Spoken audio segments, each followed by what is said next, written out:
Imagine waking up one morning, stepping outside, and suddenly finding your body taken over by an uncontrollable urge to dance. Not the joyful, carefree dancing of a celebration, but a frantic, desperate movement that won't stop no matter how exhausted you become. Your muscles ache, your feet bleed, but still, you keep dancing because your body refuses to obey you. Now imagine hundreds of people around you trapped in the same nightmare, their faces twisted in fear and exhaustion as they twitch and convulse in the streets. This wasn't a scene from a horror movie, it really happened. In the summer of 1518, in the city of Strasbourg, a woman named Frau Trophia stepped into the street and began to dance. There was no music, no festival, just an eerie, unstoppable compulsion.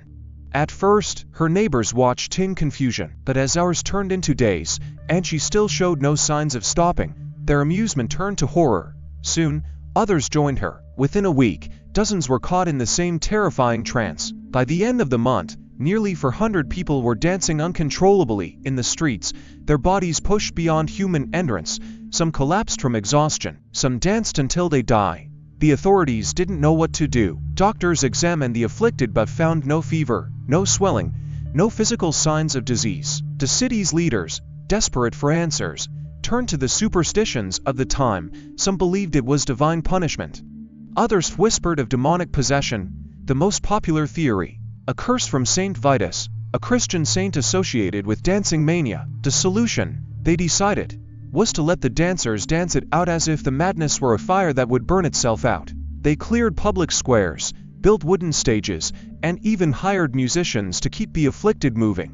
But instead of curing them, this only made things worse. The music and open spaces encouraged more people to join, and the streets became a swirling mass of bodies in motion, some laughing hysterically, others screaming in pain. For nearly 2 months, the city was trapped in this waking nightmare. People dropped dead from heart attacks, strokes, or sheer exhaustion. Some accounts claim that up to 15 people per day succumbed to the relentless dancing. Then, as suddenly as it began, the plague faded. The dancers, one by one, stopped, whether from recovery, collapse, or death. The streets of Strasbourg fell silent again, but the horror of what had happened lingered in the minds of survivors. So what really caused this bizarre and terrifying event? Modern historians and scientists have proposed several theories, but none fully explain the sheer scale and strangeness of what occurred. One possibility is ergot poisoning. Ergot is a toxic fungus that grows on damp and can cause hallucinations, convulsions, and erratic behavior symptoms that match some of the descriptions of the dancing plague. That not all victims reported visions or seizures, and ergot poisoning usually leads to gangrene, which wasn't mentioned in the records. Another explanation is mass psychogenic illness, a phenomenon where extreme stress and fear manifest as physical symptoms in a group of people. Strasbourg in 1518 was a city on the brink. Famine, disease, and religious upheaval had left the population desperate and terrified.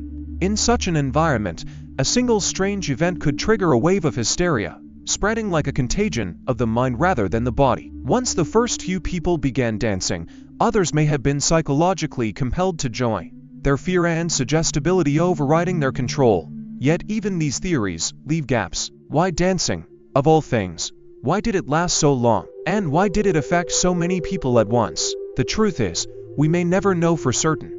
The dancing plague of 1518 remains one of history's most unsettling mysteries, a chilling reminder of how fragile the human mind can be when faced with fear, superstition, and the unknown. The next time you hear a song and feel the rhythm move you, take a moment to appreciate that you can stop whenever you want. Because for the people of Strasbourg in 1518, that simple freedom was taken from them, replaced by something far darker, something they never truly understood. Hey there, if you're enjoying this video and appreciate the effort behind it, don't forget to like this video.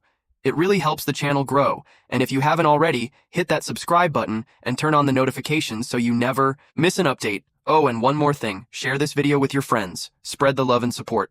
Alright, now let's get back to the video. Let me know if you want any tweaks.